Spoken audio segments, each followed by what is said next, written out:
তোমরা অনেকে elite motion দিয়ে প্রফেশনাল ভিডিও এডিটিং করতে চাও, কিন্তু এলাইট মোশনের ফিচারগুলো হিবিজিবি হওয়ার কারণে তোমরা তেমন একটা ভালো এডিটিং করতে পারতেছো না। আর অনেকে আমাকে এলাইট মোশন নিয়ে প্রতিনিয়ত ভিডিও ইউটিউবে আপলোড করার জন্য রিকোয়েস্ট করে। তাই আমি এখন থেকে ভাবলাম ধারাবাহিকভাবে এলাইট মোশন নিয়ে আমার এই চ্যানেলে ভিডিও আপলোড করব। এই ভিডিওতে আমি টেক্সট 3D এবং হাইলাইট করা শেখাবো এবং টেক্সটের মধ্যে একটি ভাইরাল অ্যানিমেশন করে দেখাবো। তুমি যদি এলাইট মোশন নিয়ে কাজ করতে চাও তাহলে আজকের ভিডিওটা তোমার জন্য খুবই গুরুত্বপূর্ণ হতে পারে। এরকম আরো অসংখ্য ভিডিও পাওয়ার জন্য আমার চ্যানেলটি এখনই সাবস্ক্রাইব করে রাখো।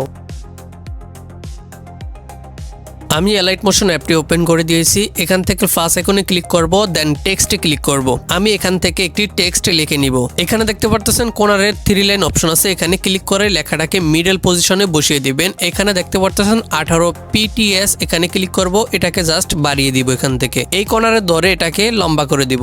এখানে দেখেন রোবট রেগুলার, এখানে ক্লিক করে দিব। এখান থেকে আমি একটি ফন্ট অ্যাড করে নিব, দেন এখান থেকে টিকমার্ক ক্লিক করে দিব। এবার চলে যাব কালার অ্যান্ড ফিলে, এখান থেকে আমি একটি কালার দিয়ে দিব। দেন এখান থেকে ব্যাক করব, চলে যাব মুভ অ্যান্ড ট্রান্সফর্মে, এখান থেকে আমি স্কেলে ক্লিক করব। আমি যে টেক্সট লিখেছি এই টেক্সটটিকে একটু বড় করে দিব। টেক্সটটি বড় করে দিয়েছি, এখান থেকে ব্যাক করব, চলে যাব ইফেক্টে, দেন অ্যাড ইফেক্টে ক্লিক করে দিব।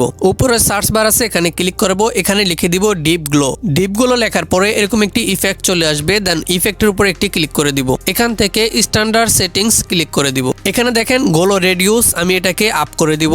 নিচে দেখতে পারতেছেন গোলো আলফা, এটাকেও আপ করে দিব। দেন আমি এখান থেকে ব্যাক করব, আবার ইফেক্টে ক্লিক করব, দেন অ্যাড ইফেক্টে ক্লিক করে দিব। উপরে সার্চ বারে লিখে দিব স্মুথ বেভেল, এই ইফেক্টটি আমি অ্যাড করে দিব। দেন স্ট্যান্ডার্ড সেটিংসে ক্লিক করে দিব। এখান থেকে আমি স্মুথ বেভেলে ক্লিক করে দিব, দেন এটাকে একটু ডাউন করে দিব। এখানে দেখতে পারতেছেন ডিফিউজ আলফা, এটাকে একটু বাড়িয়ে দিব। এখান থেকে আমি 3 লাইন অপশনে ক্লিক করে স্মুথ এন্ড বেভেলটাকে উপরে করে দিব, তাহলে টেক্সটটি 3D হয়ে যাবে। এবার আমি এই টেক্সটটিকে অ্যানিমেশন দিব। অ্যানিমেশন দেওয়ার জন্য আবার অ্যাড ইফেক্টে ক্লিক করব, নিচে একটু স্ক্রল করে টেক্সটে ক্লিক করে দিব। এখান থেকে ট্রান্সফর্ম ইফেক্টটি অ্যাড করে দিব। আমি আবার এখান থেকে স্ট্যান্ডার্ড সেটিংসে ক্লিক করে দিব, তাহলে ইফেক্টটি এখানে অ্যাড হয়ে যাবে। দেন আমি আবারও ইফেক্টের উপর একটি ক্লিক করে দিব। এখান থেকে আমি রেঞ্জের উপর ক্লিক করে দিব। এখানে দেখেন লেয়ারের শুরুতে একটি কি ফ্রেম অ্যাড করব, দেন একটু সামনে যাব। এখান থেকে এটাকে আমি 100 করে দিব। এবার চলে আসবো নিচে, এখানে দেখতে পারতেছেন ট্রান্সফর্ম, এখানে ক্লিক করে দিব। দেন এখান থেকে অফসেট ওয়াই অ্যাক্সিসকে আমি 100 করে দিব। আরো একটু নিচে স্ক্রল করব, এখান থেকে আলফাকে আমি -1 করে দিব। আরো একটু নিচে স্ক্রল করে এখান থেকে আমি ইন্টারপোলেশনে ক্লিক করে দিব। এখান থেকে আমি ইজ ইন 100 করে দিব, দেন ইজ আউট -100 করে দিব।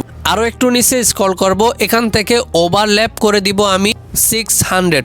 এবার আমি রেঞ্জে গিয়ে স্টার সিলেক্ট করে এখান থেকে একটি গ্রাফ অ্যাড করে দিব। গ্রাফ অ্যাড করার পরে আমাদের অ্যানিমেশনটি ঠিক এইরকম হবে। তুমি যেহেতু একজন ভিডিও এডিটর, ভিডিও এডিটিং করার জন্য তোমার অনেক রকম ম্যাটেরিয়াল প্রয়োজন হয়। আমি আমার টেলিগ্রাম চ্যানেলে ভাইরাল সব ম্যাটেরিয়াল আপলোড করে দিয়েছি, সেখান থেকে ম্যাটেরিয়াল ডাউনলোড করে তুমি তোমার ভিডিওতে ব্যবহার করতে পারো। ভিডিওতে অবশ্যই একটি লাইক করবে এন্ড কমেন্ট করে দিবে। চ্যানেলটি সাবস্ক্রাইব করে সবসময় আমার সঙ্গে থাকবে।